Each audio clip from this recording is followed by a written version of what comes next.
say the F word anymore in front of Brian, but only at De La Rosa's could we have the World Championship head coach, such a momentous announcement, and 2 nights from now, midget wrestling out here. Midget wrestling at De La Rosa's on Friday night. You don't want to miss it. And apparently they brought a midget in from Cincinnati. And his name's Marvin.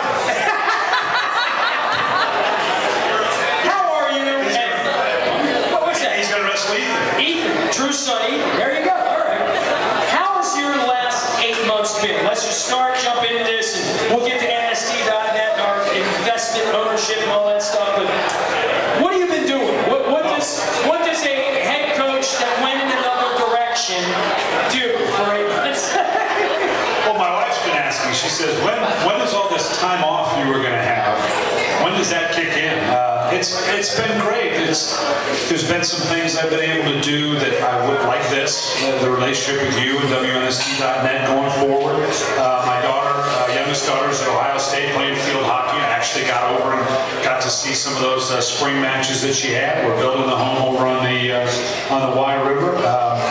Michael McCambridge, for those of you who haven't read the book America's Game, it's an anthology of the NFL. Fabulous book by Michael McCambridge. Michael and I are writing a book. That book finished in 2004. We're doing a book basically about what's ahead for the NFL. We're talking about the major change in ownership that's happening in the NFL, the collective bargaining agreement, the possibility of uncapped year, the change in the coaching profile, what's ahead on and off the field for the NFL. So it's been busy. What is ahead for the NFL? I mean, you spent all this time now away from the field. You haven't worried about drafts and training camp and all that stuff. I got a special gift for him to give you before I forget to give it to you. But what is ahead for the NFL? You've had an opportunity to speak to everybody in the league now at length. What do you see moving forward? It's an interesting time. There's a potential, quite frankly, for the perfect storm. And by that I mean the confluence events of you have a majority of ownership. And ownership has changed in the National Football League, where the club being your primary asset, your primary wealth, has changed.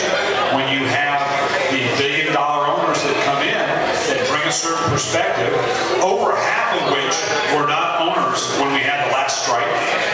You have only, a handful, the Matt Stovers of the world, guys that were active when we had the last strike. So we don't have a lot of depression days. Or even before it was the cap came in. Correct. There are very few players that played before the cap came along, right? So absolutely. So my concern is that everybody knows that we need to get another collective bargaining agreement done. But you have a group of people that did not live through the last strike and the devastating effects of that. So that's a concern. Obviously, with the tragic loss that we had in Gene Upshaw, who really did just a phenomenal job for the Players Union, in my opinion. For this transition to now be taking place, it's going to affect it. And I'm not trying to, be a doomsday advocate here, but there's a lot of issues the league has to deal with, and there's a lot of good people. Roger Goodell is a good man.